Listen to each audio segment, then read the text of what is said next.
What's up guys, my name is Liam and today we're going to be talking about the brand new Alienware 500Hz gaming monitor. Is this the best gaming display that's on the market and is it going to be worth the upgrade for you guys? Let's check it out.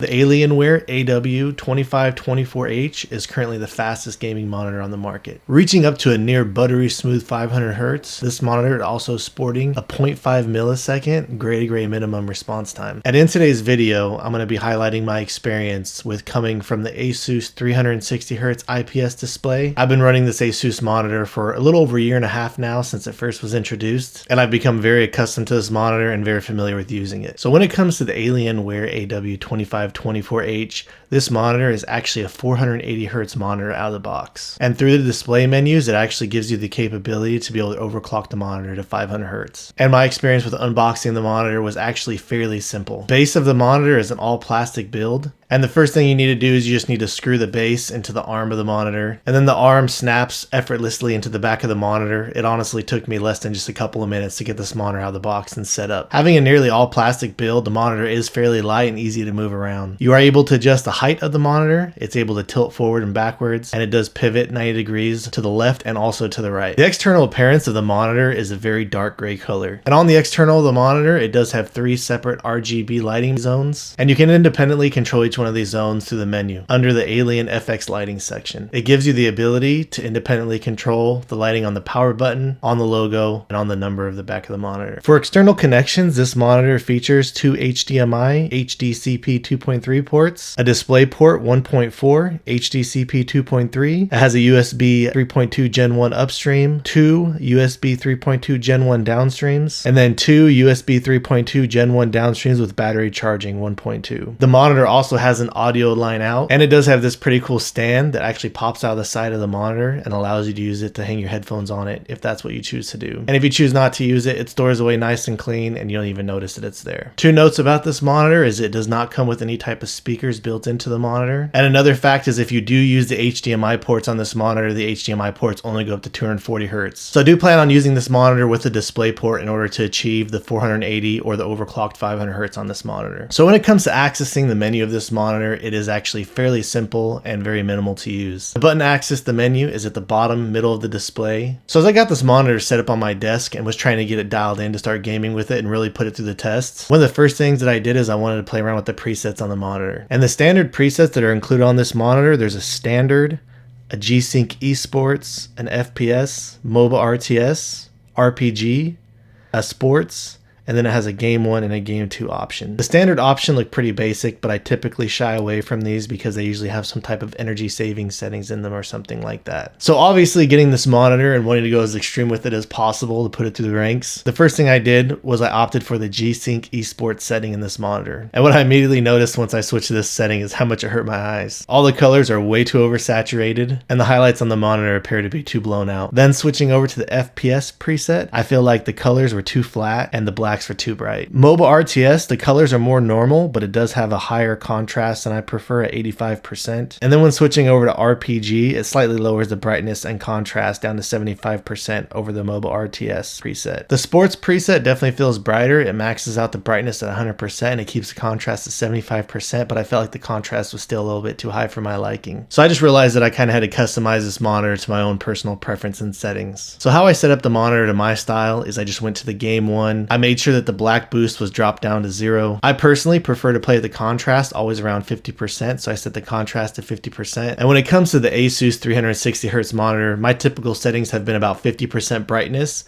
and 50% contrast. So I try to kind of emulate the same settings into this monitor. And one of the things that immediately took me by surprise with this monitor is how much darker this monitor looked over the Asus monitor. So one of the things that definitely took me by surprise is what I did is I wanted to leave the contrast at 50%, and then I cranked up the brightness all the way to the max 100%. And shockingly enough, when I was testing the Asus monitor next to the Alienware monitor, I actually feel like the Asus monitor at 50% brightness and 50% contrast is actually brighter than the Alienware monitor when you have it at 50% contrast and 100% brightness. So overall, the Asus monitor gets much brighter than the Alienware monitor. If you're the type of person that likes to play in a room with the blinds closed or in a dark room at night, I don't feel like the Alienware monitor will be too much of an issue for you. However, if you do play in a very bright room, or you like to play with all the lights on, I definitely feel like this Alienware monitor could be a little bit too dark for you. So after I got the monitor all set up and dialed in, I decided to check out the ghosting on it. And to do this, I use a software called Smooth Frog. This software allows you to download it and unzip it onto your machine, allowing you to achieve the native 500 frames per second from your computer. And after getting Smooth Frog up and running and testing the monitor side by side, you definitely do notice that there is less ghosting on the 500Hz monitor as opposed to the 360Hz monitor. However, on this 500Hz monitor, there still is a slight bit of ghosting. A great feature about both of these monitors is both come equipped with G-Sync, and they both have the Reflex latency analyzer tool built into the monitor. Now, although I don't have 100% confidence completely in this analyzer tool, it was kind of nice to run it through both these monitors side by side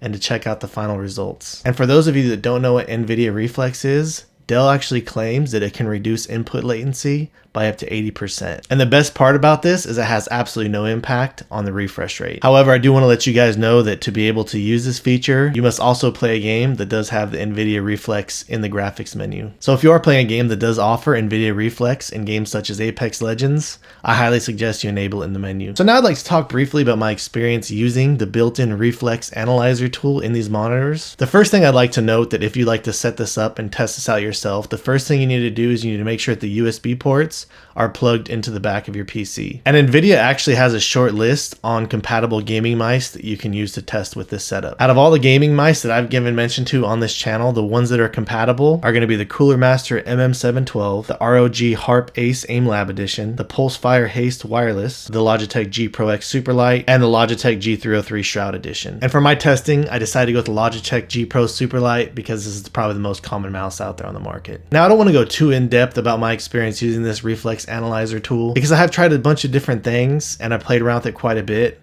and I felt like the results on it were pretty inconsistent. And I kept getting this issue where on certain sections it just kind of stopped working. And then the weird thing about it is once it started working again, it kicked up the delay and it was really high. And what's really crazy is I did see both of these monitors dip down in single digit numbers when it comes to system latency, but there were several times where it would spike well over 100 milliseconds. And I would say on average it was somewhere around 30 milliseconds up to 60 milliseconds. So what is it like to actually game on this monitor, and is it next level stuff? So the first thing I want to mention with the performance of this monitor is very clearly the 500Hz. Does the 500Hz make that much of a difference, and is it really going to help you out or feel better to you? And the honest answer to that question is the 500Hz does work and it does feel great. There's obviously a very clear visual benefit when using this monitor and doing things like flick shots or doing high-speed tracking. Titles like Valorant, CSGO, Overwatch, and even on the Aim Lab Aim Trainer definitely overall has a smoother feeling to it. Obviously, if you're somebody that just casually plays, or maybe you have your monitor sit further back, or you just game every once in a while, you're definitely probably not going to notice that much of a benefit to this. However, if you're grinding these games daily, you sit like 1 inch away from your monitor, and you're constantly practicing and always trying to perfect your flicks and your accuracy, I am going to tell you right now that the 500Hz is actually very addicting. And the biggest benefit of 500Hz is when you're making those quick split-second decisions, those flick shots, it definitely feels smoother. It just overall feels a little less laggy, and it does give you more confidence in your gameplay. The one major drawback, of course, is there are some titles out there that are capped, and there's some titles out there that aren't capable of achieving the frame rates that you desire. You know, obviously, if you made a game like Warzone, I don't see this monitor being that much of a help to you. You know, it could potentially be so down the line, but with the current hardware, I don't see it being possible. And the one major drawback for me is that Apex Legends has its frame rate capped at 300 frames per second. I'm bummed out to report that since that is a game that I primarily main at this point in time, that this monitor couldn't offer that much of an advantage to me from that aspect point.